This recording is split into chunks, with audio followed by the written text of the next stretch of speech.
Okay, so we are live now. So, hello there, Charlie, and thank you very much for offering actually, rather than being asked to tell your story. Certainly, I didn't ask you, but I was told you offered your services. Am I right? You are indeed. I wasn't coerced or cajoled into doing it. So, so my Carole, one of your colleagues, sort of had a gentle little, this is available. And I thought, yes, why not? Let's go for it. I think a month early as well. It was going to be February, and it's a month early. So here It we is, absolutely. So gradually over the next few minutes, people will be joining us, and then hopefully they'll introduce themselves. And in the meantime, maybe you could start by just telling us a little bit about yourself, because the other thing is that this is recorded and will be on the Facebook page, SIRPA's Facebook page. And so then people will be able to go and watch that, and most people tend to do that. So there'll be a lot more people that watch it afterwards. But in the meantime, where in the world are you, Charlie? Great. So I live in Cardiff in South Wales. I'm originally from Carmarthen, which is in sort of West Wales. So yeah, that's where we live. I'm engaged to my wonderful fiance. So getting married in July. She's called Kat. Congratulations. Looking to buy a house this year. Hopefully in the not too distant future, some little mini Charlies and mini Cats running around the place, and a dog. Why not throw the dog into the mix as well? Why not? So it's a very exciting year, very busy year ahead. So yeah, at the moment looking for like houses and things like that. So it's very exciting time of our lives. I work recently left. I'll come into the story behind this, but I'm now working for the NHS. I was a store manager for Marks and Spencer. Doing various things across, lived in Worcester, lived in Aberystwyth, have moved around all over the place, but recently joined the NHS. So there's been a lot of change, a lot of upheaval, it's exciting stuff. Great, and then basically starting this year and with all the exciting things happening in a much better place by the sounds of it. Yeah, absolutely. I mean, I think we'll go into the nuts and bolts of sort of the story. But yeah, like really excited about life, and and it's not too long ago that things weren't very exciting at all. And in fact, had a pretty, in how I viewed it at least, a pretty bleak outlook, despite seemingly everything going for me. Yeah. But in a really good place at the moment. So and no reason for it to go probably wrong. And it's funny actually, despite the significant life stresses at the moment, I think in John Sarno's Mind Body Prescription is a list of all the significant stresses in your life, and I think I'm in the top 10 of quite a few life events at the moment. And I'm in a really good place. I feel really great. So it's good. Oh, that's really good. Well, I just want to say hello to the people who are listening in, and please do put a comment, type a comment, and let us know who's there. And then obviously, as we're going through, if there are any questions that you want to ask, do just post them in the comments box and we will get to them. So in the meantime then, Charlie, when did all this start? Sure. So it's about 10 years ago, I guess. So it started off during my A-level exams. So quite early on in my life. I know some people, get it a bit later, but for me, it was my A-level exams. And I started off with like this quite loud tinnitus that had started in one ear. And at the time I was pretty freaked out, but at the same time, it was really loud.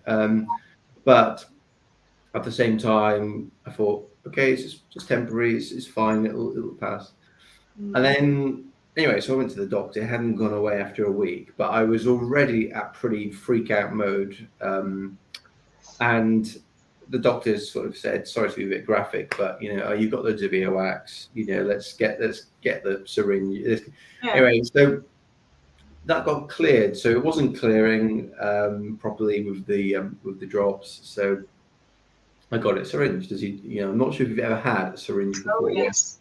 It is the most horrific. It's like basically squirting like a bazooka gun of water, basically. Yes.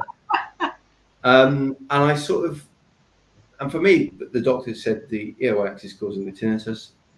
Yeah. So I just assumed the moment the earwax went, the tinnitus would go away. So the volume of it went down after the treatment, but it was still there. Right. And I just remember being completely freaked out by this point, and like really, really quite like scared. But sort of you still keep the hope, you keep the optimism, and think it'll go away, it'll go away, it'll go away. Anyway, it sort of never did. It just kept going. And at the time, I really was completely freaked out by it, the tinnitus. I mean, I couldn't go to bed properly. If I even heard the faintest sound of it, it would just send me to freak out. So if I was in a quiet room trying to go to bed, I had to play something. I'd put these fans on in the corner. I'd play music through Spotify. I would go to real extremes not to hear it. Like if I was by myself cooking in the kitchen when I went to university, I had to put the fan on and the thing because I was so freaked out by it. Yes. And I could never really assess the actual level of it properly because I was just so freaked out. So actually, I could never hear it properly because I was always playing something to stop myself. Distraction. Yeah, and some people say it's good to distract yourself from your tinnitus, but for me, it was an unhealthy level of distraction because I was completely scared and I was completely fearful. Yes. So I had the tinnitus, that was going on. In my first year of university, I was doing maths. I was studying maths. I've got a massive list in my book, by the way. So if I refer to my book, I apologise. Yeah, so I dropped out of uni my first year because I was studying maths. Like I was such like an A-star pupil in school, and I just couldn't do it. The maths at university was a really strange experience. It was the first real thing I sort of like I'd failed at, I guess. So I dropped out of the February of the academic year. If there are friends in America watching, I don't quite understand how your academic year works. I apologise, but February is about halfway through the year, so I went back to living with my parents, and there is probably where I started to develop pretty bad anxiety and depression, I guess. But it was mainly anxiety. And I think that just floored me completely because my younger brother had experienced quite a lot of anxiety in his mid-teens, but it sort of gone away and it was really debilitating. And I thought, oh my gosh, how can anyone ever have that? It's such a weird thing. Right. And I got it really badly. And it just was I think it was the whole experience of dropping out of uni just completely floored me. And it was like a setback. So anyway, so I had the anxiety develop. Then I went to the gym once, and I've always been fairly active. And I started to get these sensations in my hands after just doing a really innocuous level of lifting weights. You know, nothing major at all, nothing untoward. Yeah. And the sensations then just started in my hands. And the only way I could describe it it's just like a repetitive strain injury. Anyway, so that sort of happened. Then the pains just started to transition into my wrists. Then they went into my whole, and they always start one arm at a time or one part of the body. They don't go bilateral, so it just end up in the other one. So common, yep. Yeah, I know. Then it ended up in my forearms, again, one or the other, and went to the doctor as you do, and he sort of said, you know, I'm really struggling here. You know, I can't do anything with them because they were really, really painful. I'm really, really weak. So it was weakness and pain, which I was really experiencing. So then, you know, the doctor gives you the meds and, you know, I think naproxen, which is quite a common non-steroid anti-inflammatory. And they worked for a little bit. So like it reversed some of my symptoms and they ended up just being in my hands again. But the moment I stopped taking them, it just came back with a vengeance. And these drugs were so bad, like the side effects of my stomach and things like that. And I just thought, I can't keep taking them basically. So that was that. So it was just basically constantly progressing, evolving condition basically. And did you still have the tinnitus in that time? Yes, I still got the tinnitus. So, and the tinnitus had almost led me to believe that there was a permanency to everything. So Yes. it had led me to think that almost the worst case scenario was always going to happen. So it was, so tinnitus, I thought, I've got it forever. So therefore, my hand sensations, because people would say, most worries don't come true. You're fine. You'll be fine. And lo and behold, I was in this cycle where every sort of worst case scenario it felt like was coming true. Yes. And it just, it was not reassuring. So I just developed this complete obsession with my health and a real health anxiety. And Mr. Google was my best friend. And I was just a complete nervous wreck. And just over the years, then, I mean, the anxiety. So it was basically I would go through these spells as well. So I would always have one obsession at one time. So even though the symptoms were always there, I could turn off. Your mind can only focus on one thing at a time, really. So yes. So I then went on to develop these really obsessional thoughts, and not like OCD in a traditional sense, where people sort of got this idea of hand washing and things like that. It was nothing to do with hygiene. It was just really intrusive thoughts of me harming people. Right. Okay. So of just harming people, harming loved ones. And I just felt like a really bad person, and I just could not escape it. And I was tracking these thoughts all the time. And I placed such a value and meaning of them. I just couldn't get rid of them. I'd be going, oh, there we go, there again, like every 5 minutes. Oh, I thought about that again. And I just couldn't escape my mind. So it was awful. And then just, I think, probably so I was always worried about my health and my symptoms and things like that. And then on and off, then I guess I've just always had, I had massive stomach pain at one point, in which was really, again, not medically explained. I developed breathing difficulties where I just felt I couldn't take a deep breath. So it was like a real air hunger. So that was terrifying. Palpitations, sciatica. I've got it all. Neck pain, in where I couldn't move my neck, and I'd be on a family holiday and I just couldn't enjoy it at all. I'd be thinking, I can't wait to go to bed. Eye twitching, headaches. I had it already. Tongue pain. Who gets tongue pain? I had tongue pain. I've known people with tongue pain. It's strange. Burning tongues, or just the tip of my tongue, like this, just real this achy thing. So you sort of name it, I've sort of had it. And I'd be, it got to one stage where I'd be afraid to take a walk. I remember my dad sort of was lovingly encouraging me to get out of the house my dad has been, my parents, my family have always been very supportive. But I just remember going for a really quick walk, and I was just sort of thinking I was just dying on there, and I was completely in tears, completely distressed, thinking that this is just grim. I can't possibly function. So I've always so for about, I guess, 8 or 9 years, I guess, I'd sort of had all of these medically unexplainable symptoms, basically, and I genuinely was terrified. I mean, I had loads of X-rays, loads of blood tests. Who did you see? What did you? And to be fair, I sort of knew in the back of my mind, because my dad had sort of experienced other sort of stress-related symptoms. So there was always like a John Sarno book that was sort of lying around. Oh, really? So you've known about him for a while? Yeah, so I guess I've known about him since my university days, but I sort of always tried reading it. Yeah. And then it was like, I basically dismissed it as cranky and nonsense and things like that. I tried it. It's nonsense. Yeah, it doesn't work for me. Yeah, it doesn't work. It's going back on I'm different. Yeah, it's going back on exactly. It's going back on the shelf to gather some dust, sort of thing. Yeah. Loads of tests physiotherapy, all the way, and just nothing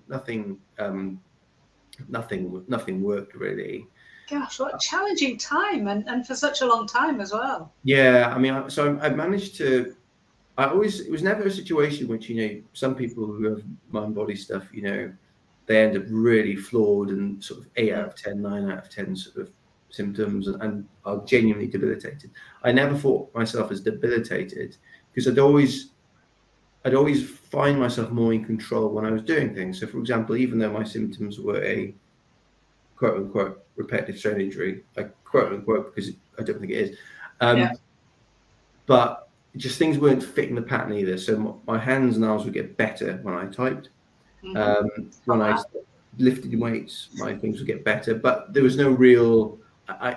But then they'd flare up again. So I was just in this constant cycle of battling with my body, basically. But I could do enough to function in sort of society, sort of thing. So that kept me going. But I was just going through a cycle of sort of managing.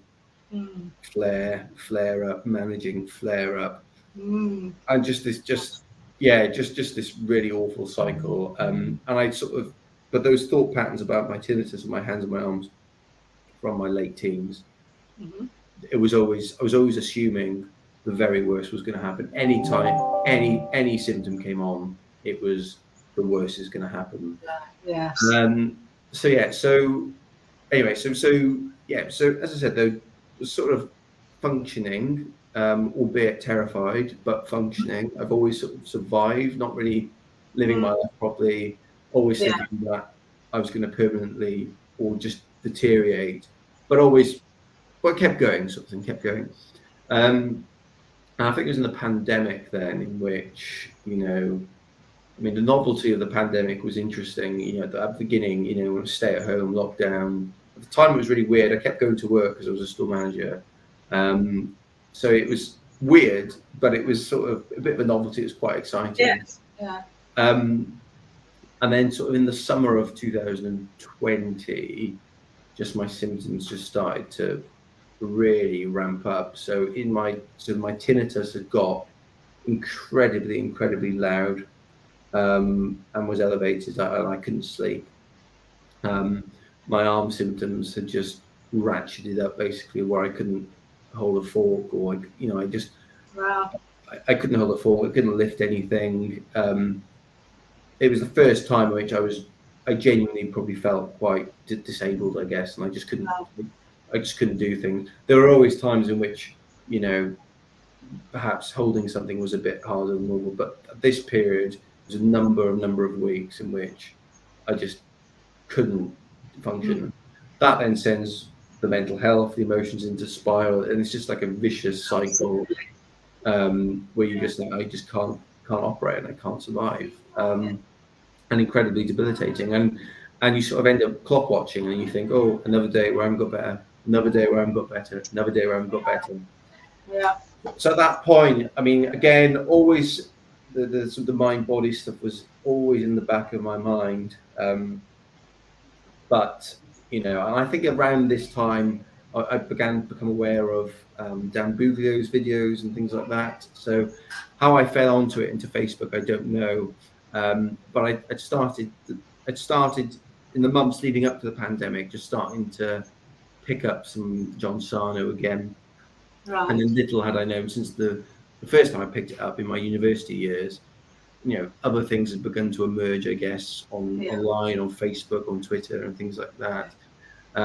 So I don't know how I came across Dan Buglio's stuff, but I remember watching him thinking, oh, this makes sense. It just does sort of make sense. But that was in the middle of a really bad neck flare. And then you sort of get better, and then or manages the situation. And then you then put everything on the back burner because life gets busy, and then you just, you don't really care. But in this latest flare, with my tinnitus and my arms, which were interestingly the very first two sets of sensations that I'd had at the very beginning, I just thought I really need some help now, because I just couldn't see a way out at this stage. It just was really stressed, debilitated, and I'd placed such meaning on it. I'm not going to be I'm not going to be able to provide as a husband. We were engaged at this stage as well, and it just was awful. So I reached out to I was on your website, I think, and was looking at the list of practitioners, but I felt like I need some psychotherapy, basically. So I saw Carole Randell, one of your practitioners. I don't know how I ended up on Carole, because you've got quite a few people and lots doing online. So maybe it was luck of the draw, but I would see it as meant to be, yeah. And I reached out to Carole, had a half-hour sort of discovery call, and and at first I was a bit like, oh gosh, that's a lot of money. I've never spent that much money on my health before, really. And I know lots of people go through this, spend loads and loads, but I hadn't, because we've got the NHS, etc. Probably spent it on your car. Would have more easily spent it on your car or a holiday, but not on yourself. Yeah, exactly. But then I sort of started to view it and think, I've been struggling with this stuff for at the time 8.5 years, 9 years. And I just thought, and it wasn't like, it's not ridiculously expensive, folks. So if you do want to get support, I'm not saying that you're going to be. And you're really pleased with that now that you spent it. Exactly, and I decided to view it as an investment, because we don't tend to invest in our own health and well-being, do we? Exactly. Except maybe pay for the gym, and then many people don't even bother going to the gym. Yeah, I know. So Carole was great in terms of. We looked at Carole uses, I'm not sure if this is SIRPA or the Chrysalis, because Carole uses some of that stuff as well, and looked at like a well-being wheel in terms of where my life was at, sort of thing. And at this stage, I'd completely accepted that it was mind body, albeit ravaged with doubt. So I went to Carole fully believing this is TMS. However, I just didn't believe I could get better. I was at that stage where I was like, I've got TMS, but I'm never going to get better. Yeah.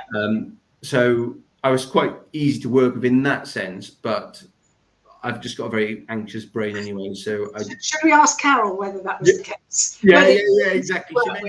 She may have a completely different opinion, a completely different assessment. But yeah, so Carole and I worked together for quite a while, and she just really helped me to disentangle some of my emotional stuff in particular. So I didn't have a particularly traumatic childhood. I had a relatively good childhood. Pretty comfortable. But she started then to help me see that there were life situations and events, and to map them against my symptoms on the onset of those symptoms, basically. So I'm saying now that my tinnitus would come on during my exams. I mean, at the time, I had not made that distinction whatsoever. That had happened. At the time, I had not made a distinction that my hand pain had started when I dropped out of uni and I felt like a failure. Yeah. And it was just interesting because I never mapped it against my life and how life was going. And we would have asked you that initially. No, exactly, because it's very much something in the biomechanical model or biomedical model that people ask you. What's going on in your life? What was happening at the time the symptoms came on, or have you experienced stress or trauma in your life? These aren't generally questions that are asked, unfortunately, and it should be always. Yeah, and exactly. So that was really challenging, and I think so. Carole and I worked through some of those underlying sort of emotional issues that were driving some of my anxiety in particular, I think, and subsequently everything. It drives everything. My body is the same. And we worked on that. We worked on who I am as a person, what my value system is,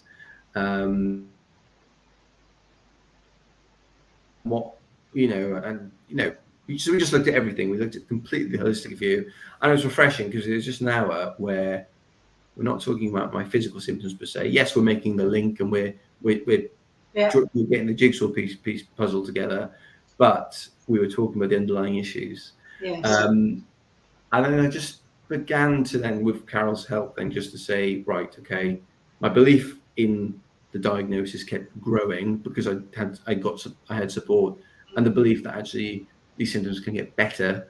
That hope. Yeah, it was hope, exactly. Complete hope.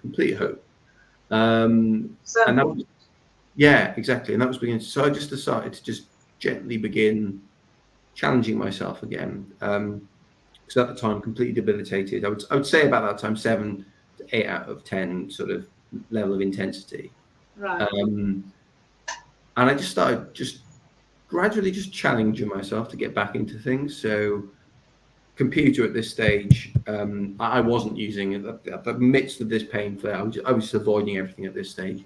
So in work, I started as a store manager, as I said. So I started being really weird. Like I started like work the delivery and things like that in Marks and Spencer and things like that, just to challenge myself that actually I can do this. And I was in loads of pain, loads of symptoms were flaring up, but at the same time, I was thinking, I'm pretty safe. I'm not causing any danger. I know that this is TMS. So regardless of what level of intensity and sensations I have while doing this activity, I'm completely fine.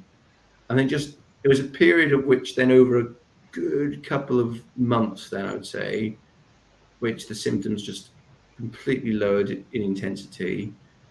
And a lot of the other stuff in the background that the list had gone through, they just disappeared, and you end up just not watching them. And I think for me that was the biggest impact. It's just when you don't watch them. And you don't watch them because you are less fearful. So Exactly. It goes down. You don't need to be on edge and watching and checking all the time, do you? Yeah. And and I could just make the link between the more I was watching, the fear, then that was ramping up. But at the time as well, I mean, it's very easy to become full-time TMSing as well. So I'd be doing everything as well in TMS, like mindfulness meditation, somatic tracking. Try hard, yes. Yeah, watching all of Georgie's Q&A sessions and things like that, because that's what I do. And it was it was becoming a full-time mission, but I eventually managed to chill out a bit and to really bring that level of that level of intensity down. So I mean, so look, in terms of that progress, the progress is really, really ongoing. Like if I really just began to focus on just living my life again, regardless of what was going on, regardless of the level of symptoms. Great. I just decided to live my life, focus on what brings me joy, and also work through some of the stuff that bugs me as well. So like, so I don't have a massive journaling practice, but I'm aware of life events, and if I do need to journal, I will journal and get the junk down on sort of paper. And I just started to begin living my life again, and the fear just had gone. It had just gone. I was living my life. And I mean, it's really hard when I think about it now, it's really hard to because I'm not watching it all the time now. It's really difficult. It's really difficult to say on this date my arm pain went away. I think looking at all those level of symptoms and sensations that I've always sort of battled. I mean, my mental health issues are genuinely resolved. Completely gone. Of course, we all get sad. We have human emotions, but I recognize them as human now. Whereas I think it was so easy to put a label on everything and go, oh my gosh, I've got OCD. Oh my gosh, I've got generalized anxiety disorder. Oh my gosh, I'm going through. And it really, those labels, in my view, they really just drag you down, and they really make you feel stuck. Instead of recognizing them as thoughts that can pass by and they come and go. The reason why I was having these obsessional thoughts is because I bought into the label, bought into the diagnosis, bought into the real. The moment I started to just go, you know what, they're okay, regardless of what they are, they're safe. So mental health issues completely resolved. Just before you carry on there, Charlie, can I just say we've got quite a few people listening in. So if you'd like to ask any questions of Charlie, please start putting those down in the comments box, or any comments you want to make, even if it's not a question, or just say hello. Hello. Hello, world. Good to see you, by the way. Boria, Queen Da, as we'd say in Wales. So I mean, there's the level. I mean, seriously, just the more I focus on living my life, eliminating the fear, I've just resolved the vast majority of symptoms. Excellent. I've got some underlying like arm and hand pain, or not pain. I don't call it pain. Sensations. that sort of exist. However, I know they'll go at some point. And if I'm being honest, like if I really look inward, you know, there's probably the things that I've lost all my fear about have gone away, and there's no, and there's, and it's no coincidence in that. The thing where there's probably a little bit of fear and therefore a little bit of sensation is in my hands and my arms still. But compared to what it was, it is now, it's like a one or 2 out of 10 in those very few symptoms I have left. Everything else resolved.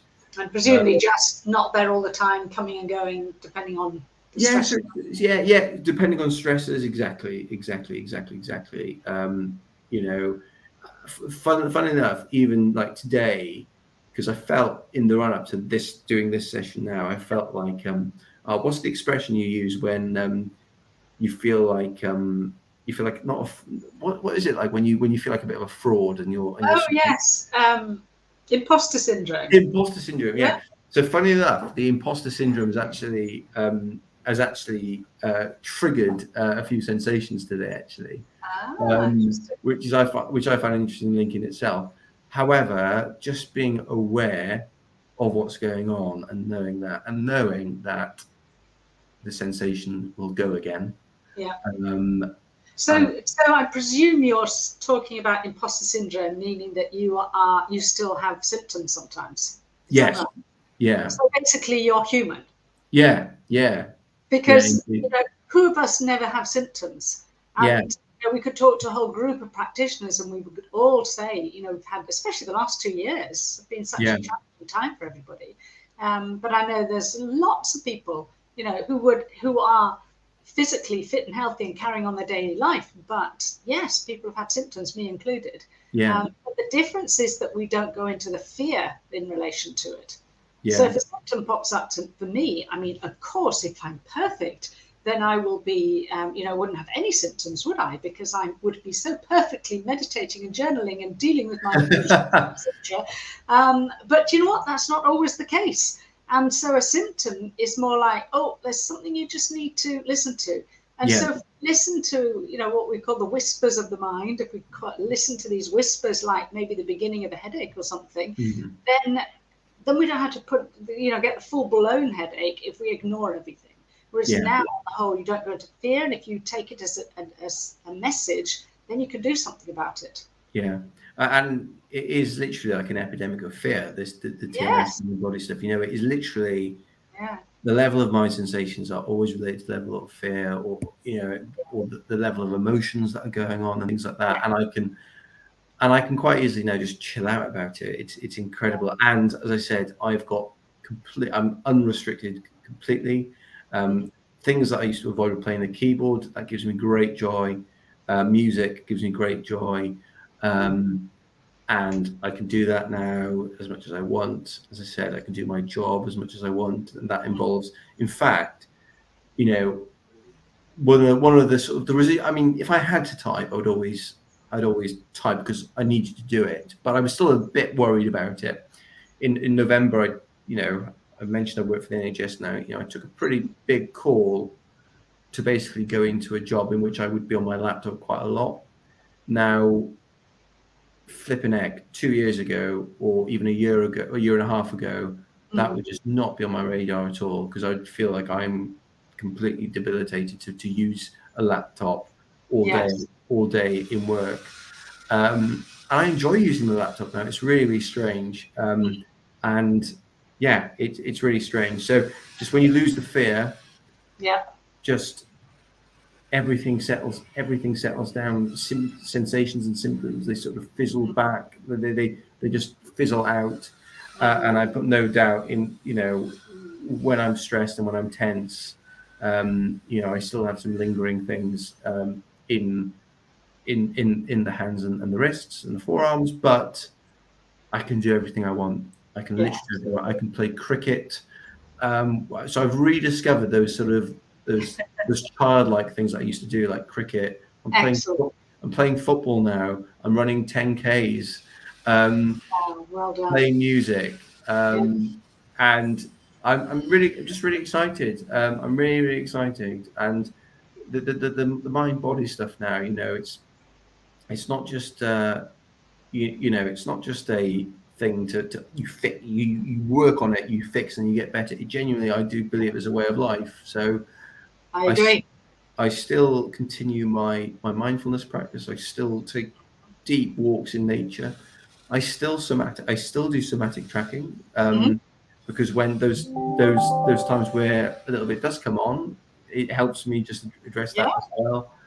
Um, yeah, I still journal, because I think that's an important thing to do.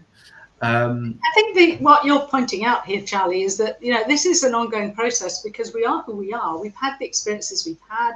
We have the personality. Yes, we can modify the personality. We can work on our beliefs and our behaviours. But when there's an awful lot going on, it can be challenging not to go back into the old patterns. Yeah, But also, this is who we are, and if we just use meditation and journaling or somatic tracking, emotional awareness to get rid of our pain, it's no wonder then that actually, if this is a mind-body condition, that symptoms come back. So people who, for example, read one of the books and their pain goes, I mean, that's great, but they haven't learned an awful lot from that. And yeah, so if they then just sort of get on with their lives, ignore everything, the chances are that symptoms will be triggered. And if they then go down the medical route or go down the fear route, then obviously then that's going to make it, more likely for symptoms to be triggered again. yeah. And I think it's important to say I do things because I enjoy them. So I mean, and I don't have a particularly set routine where I get up at 7 in the morning, right? I'm going to do 10 minutes of mindfulness or something like that. I do things when I want, and I do it because I enjoy them. I enjoy going for walks and being mindful of my surroundings and of my senses. I enjoy, sometimes when I'm in the bath and doing a body scan. Yeah. Um, I enjoy it. I genuinely enjoy it, and being aware of what's going on in our lives. I used to think that it used to be awfully self-centered and almost narcissistic doing this sort of stuff. Mm. But you know what? I enjoy it, and I'm doing it because it's part of my self-care, Absolutely. and it's just a completely different way of viewing life and bringing me joy. So I do it. And to be fair to Carole was instrumental in allowing me to just completely be myself, Mhm. and to realize what makes me tick. Yeah. And yeah, just rediscover my sort of my playful side to life, and which is my nature. My nature is to be quite Yeah. playful and joyful. Um, and the seriousness of life sometimes can really box you in. Um, Okay. prayer is massive as well. I'm a Christian as well, so my faith does have a massive impact on this journey as well. Um, and in fact, there's a lady who's called Stacey, who incorporates a lot of the faith element into mind body stuff as well. Yeah. Stacey Dick. I was Um, talking to her today, actually. Were you? Wow. So we had a few, during my recovery period. Mhm. We had a community of a few Christians where we'd meet up a couple. We Oh, met a couple of fabulous. times and things like that. Yeah.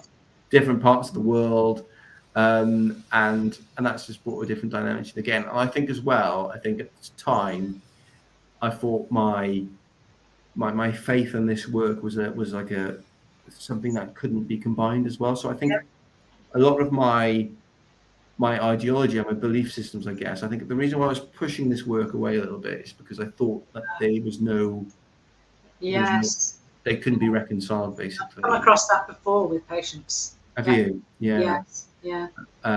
So I think losing that as well has been incredibly powerful and empowering. Blends so beautifully, doesn't it? Yeah, no, it And really, if really you does. don't look after yourself anyway, how can you help other people and be Exactly. there for other people?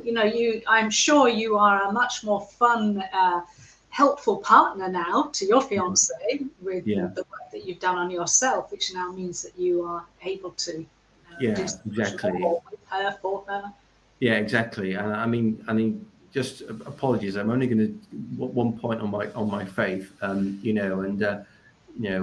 of the commands that Jesus uses is love others as you love yourself. And if you do not, so it's, if your own degree of self-love is so low, then how possibly can you Absolutely. extend that to other people?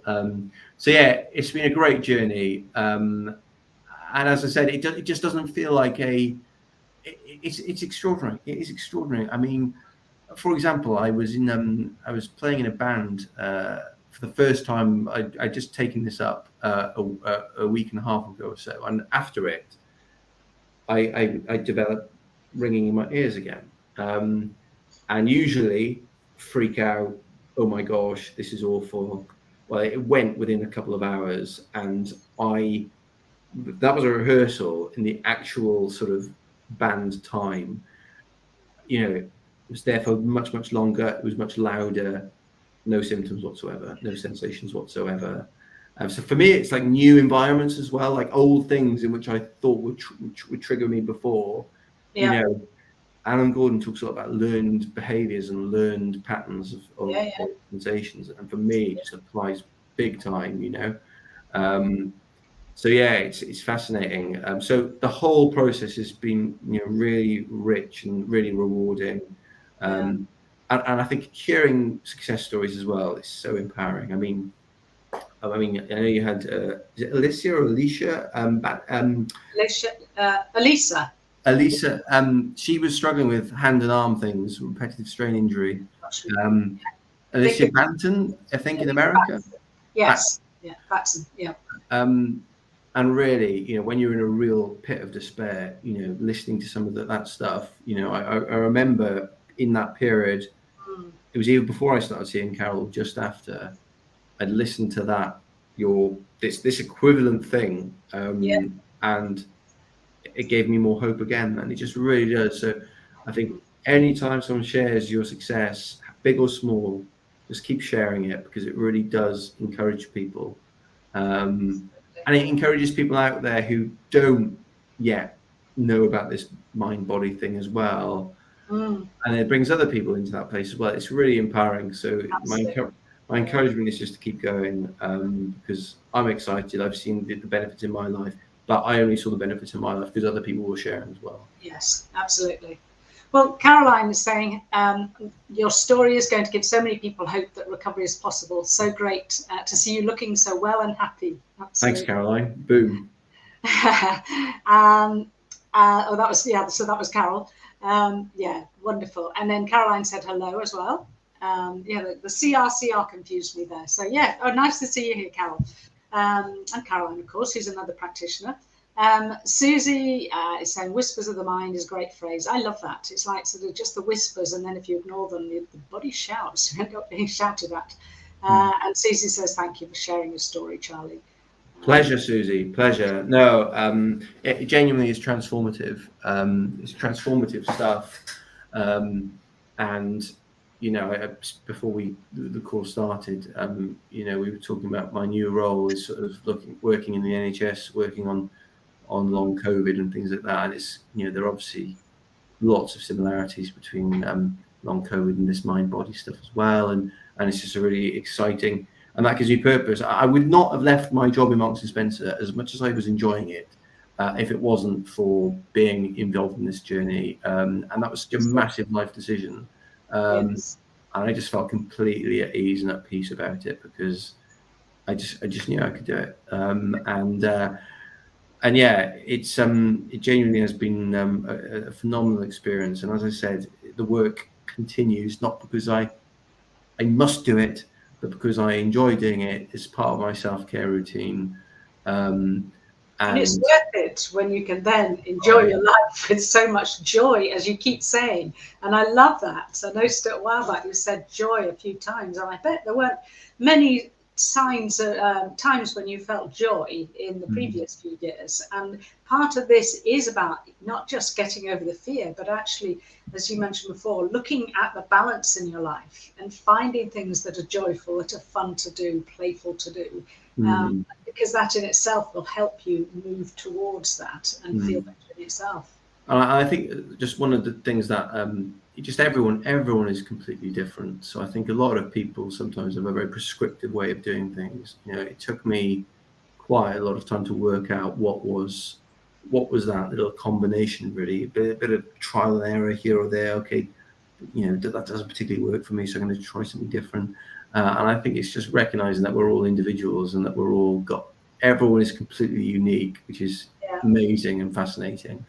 And that everyone is different. And I tell you, I'm loving at the moment. I mean, Lorimer Moseley, I don't know why I didn't come across him before, but his lecture to musculoskeletal Australia, I wish I'd discovered him sooner.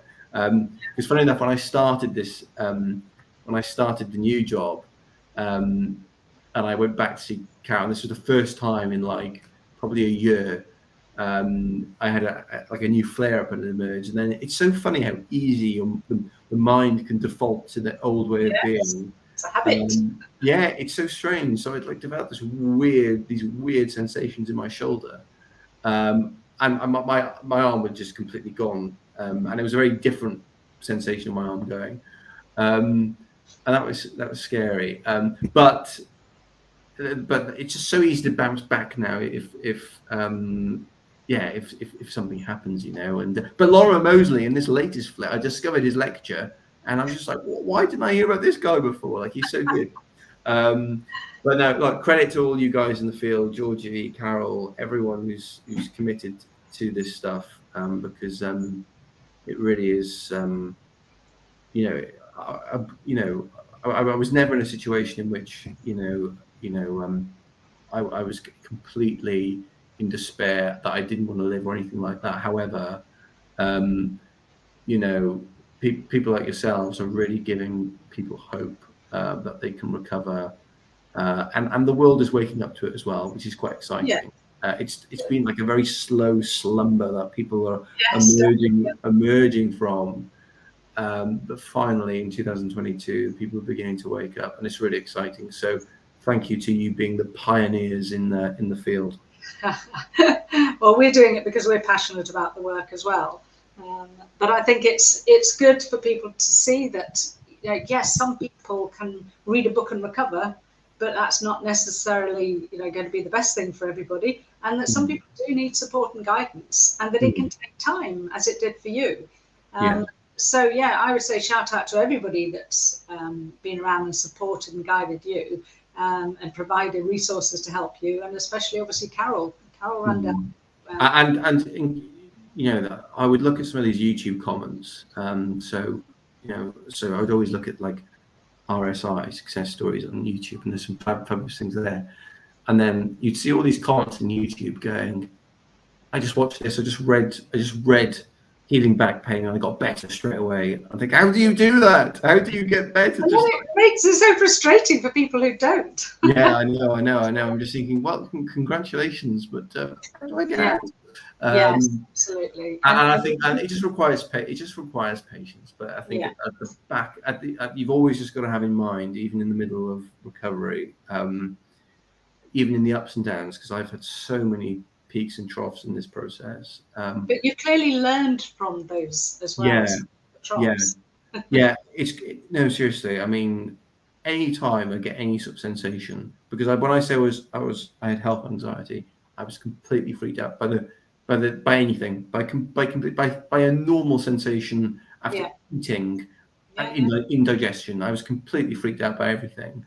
Now you can almost you just sort of smile at, you sort of just observe, and you just sort of move on, and that process of rewiring for me, I think, because fear was such a massive part of my life and it was so ingrained, it did take me time to rewire those neural circuits to let go of that fear and things like that. And it's when you stop watching the pain, the sensations all the time, the symptoms all the time, with the real intensity. As I said, I do somatic tracking, which is watching it, but through a really calm place. When you lose the intensity, you lose the fear, you lose the obsession, you just fizzles out in the background. It's fascinating. Even if symptoms are triggered, to then not go into that fear, to do that pausing, observe. And before might did persist. And before, so big sort of triggers for me were being off work for some reason. So that was a massive trigger for me. So every time I'd go on holiday, I'd have a flare up, and it would wipe me out. Right. And I've lost my train of thought slightly. Whereas now you can just sort of accept that when things happen, you say, "Oh, I've been here before. It's okay. Yes. I'm Yeah. safe." That's Um, interesting. What's going on now?